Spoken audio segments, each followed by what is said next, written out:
Hello, everybody. My name is BrawlerDood. Welcome back to Bible in a Year, followed up by 365 encouraging prayers for men. Today, we need to read Job 38 through 42, the last chapters of Job. Then we move on to the Psalms, which are great, by the way. Thank you guys so much for joining me. Now let's get right into today's video, today's reading. Job chapter 38. Oh my gosh, what is wrong with my brain right now? I don't know. It's been a long night. Anyways, Job chapter 38. The Lord answered Job out of I almost said Job. All right, I'm so sorry, guys. Give me a second to catch my mind. Okay, Job chapter 38. The Lord answered Job out of the whirlwind and said, "Who is this who darkens counsel by words without knowledge? Now prepare yourself like a man. I will question you, and you shall answer me. Where were you when I laid the foundations of the earth? Tell me if you have understanding. Who determined its measurements? Surely you know. Or who stretched the line upon it? To what were its foundations fastened? Or who laid its cornerstone? When the morning stars sang together and all the sons of God shouted for joy? Or who shut in the sea with doors when it burst forth and issued from the womb? When I made the clouds its garment and thick darkness its swaddling band? When I fixed my limit for it and set bars and doors? When I said, this far you may come, but no farther, and here your proud waves must stop. Have you commanded the morning since your days began, and caused the dawn to know its place, that I might take hold of the ends of the earth, and the wicked be shaken out of it? It takes on form like clay under a seal, and stands out like a garment. From the wicked their light is withheld, and the upraised arm is broken. Have you entered the springs of the sea, or have you walked in search of the depths? Have the gates of death been revealed to you? Or have you seen the doors of the shadow of death?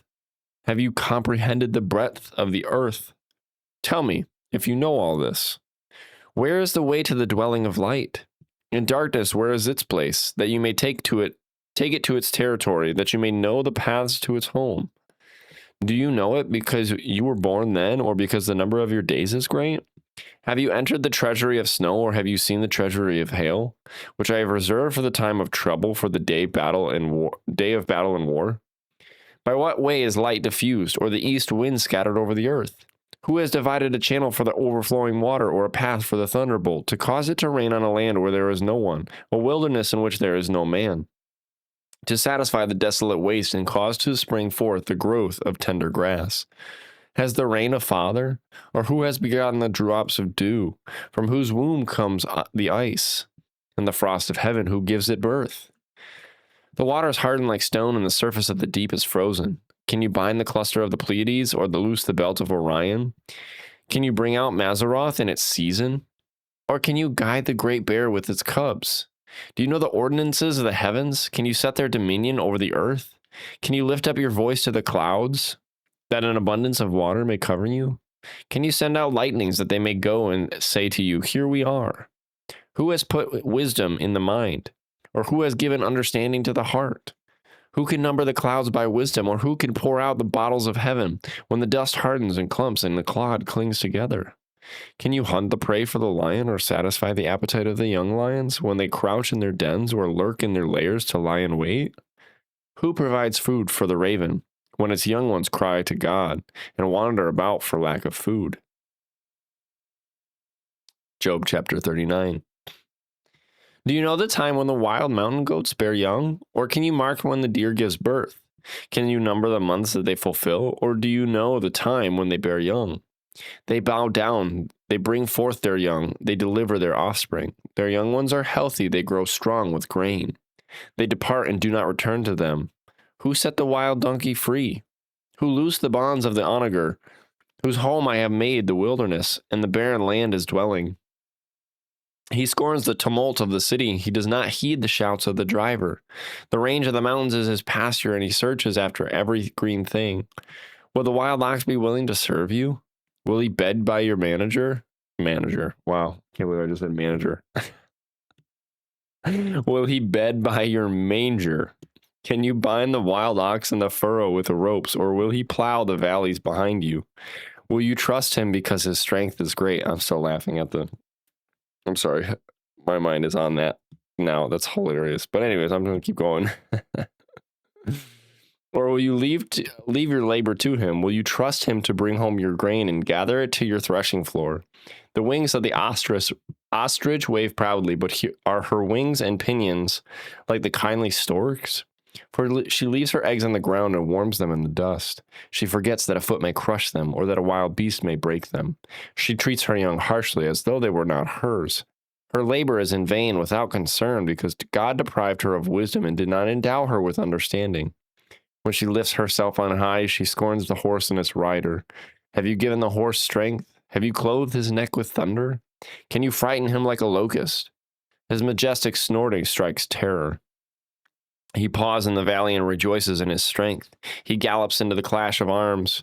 He mocks at fear and is not frightened, nor does he turn back from the sword. The quiver rattles against him, the glittering spear and javelin. He devours the distance with fierceness and rage, nor does he come to a halt because the trumpet has sounded. At the blast of the trumpet he says, "Aha!" He smells the battle from afar, the thunder of captains and shouting. Does the hawk fly by your wisdom and spread its wings toward the south? Does the eagle mount up at your command and make its nest on high? On the rock it dwells and resides, on the crag of the rock in the stronghold. From there it spies out the prey. Its eyes observe from afar. Its young ones suck up blood, and where the slain are, there it is. Job chapter 40. Moreover, the Lord answered Job and said, "Shall the one who contends with the Almighty correct him? He who rebukes God, let him answer it." Then Job answered the Lord and said, "Behold, I am vile. What shall I answer you?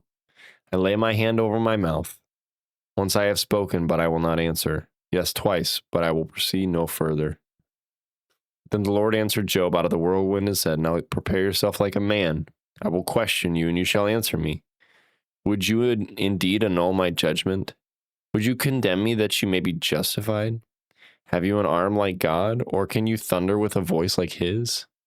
Then adorn yourself with majesty and splendor, and array yourself with glory and beauty.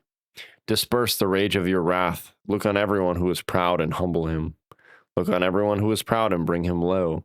Tread down the wicked in their place. Hide them in the dust together, bind their faces in hidden darkness.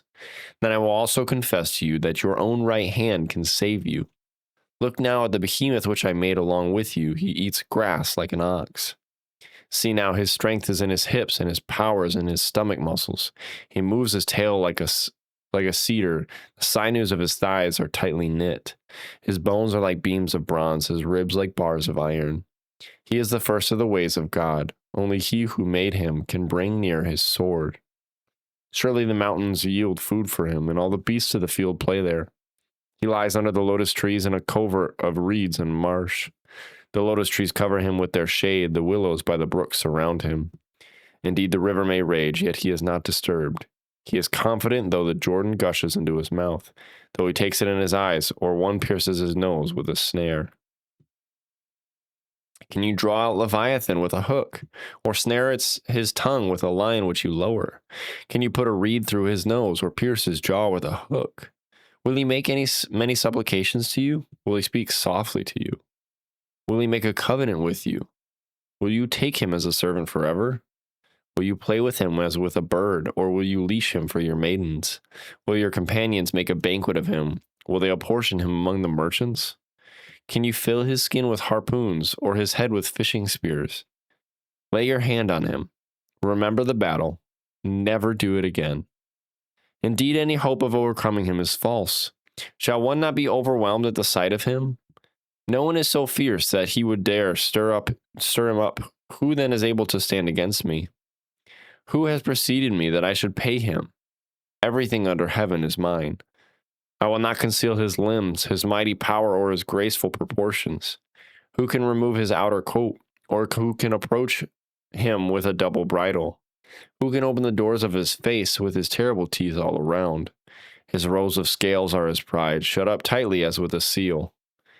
One is so near another that no air can come between them.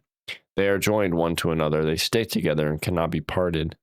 His sneezings flash forth light, and his eyes are like the eyelids of the morning. Out of his mouth go burning lights, sparks of fire shoot out. Smoke goes out of his nostrils as from a boiling pot and burning rushes. His breath kindles coals, and a flame goes out of his mouth. Strength dwells in his neck, and sorrow dances before him. The folds of his flesh are joined together. They are firm on him and cannot be moved. His heart is as hard as stone, even as hard as the lower millstone. When he raises himself up, the mighty are afraid. Because of his crashings, they are beside themselves. Though the sword reaches him, it cannot avail, nor does spear, dart, or javelin. He regards iron as straw and bronze as rotten wood. The arrow cannot make him flee. Slingshots become like stubble to him. Darts are regarded as straw. He laughs at the threat of javelins.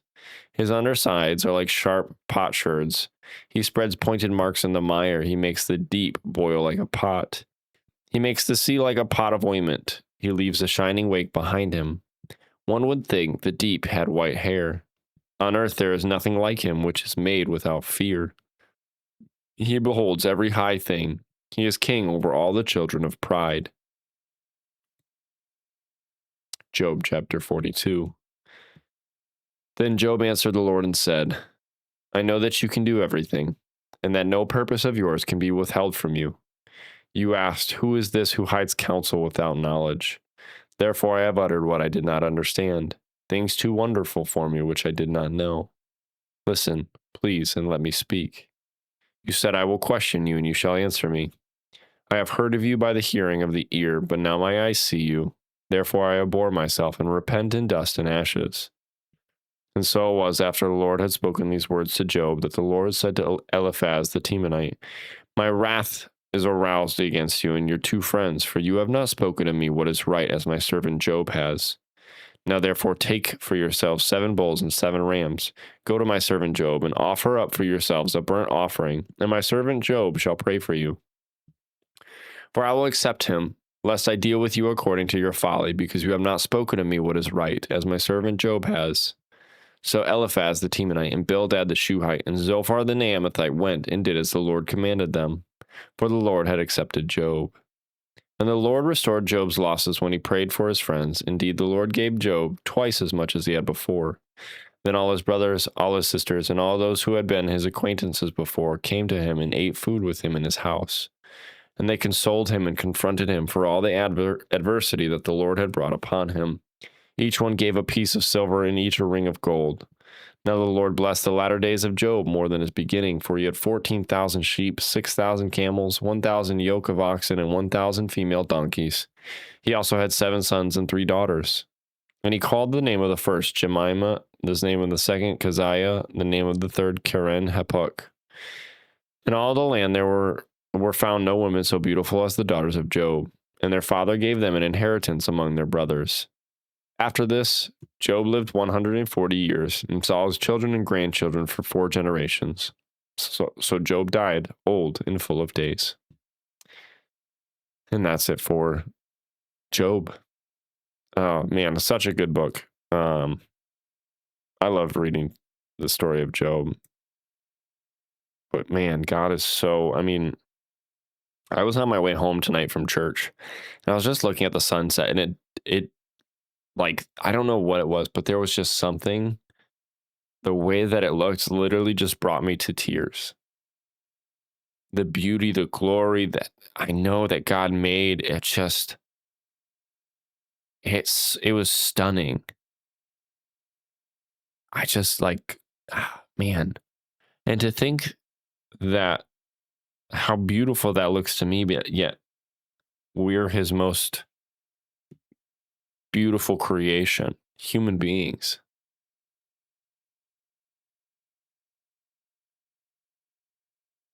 It's just crazy to me. So thank you guys so much for joining me today. Hope you guys did enjoy today's reading. Love you guys so very much. Remember that Jesus loves you, and you are made for more. I'll see you guys in the next one. Bye-bye.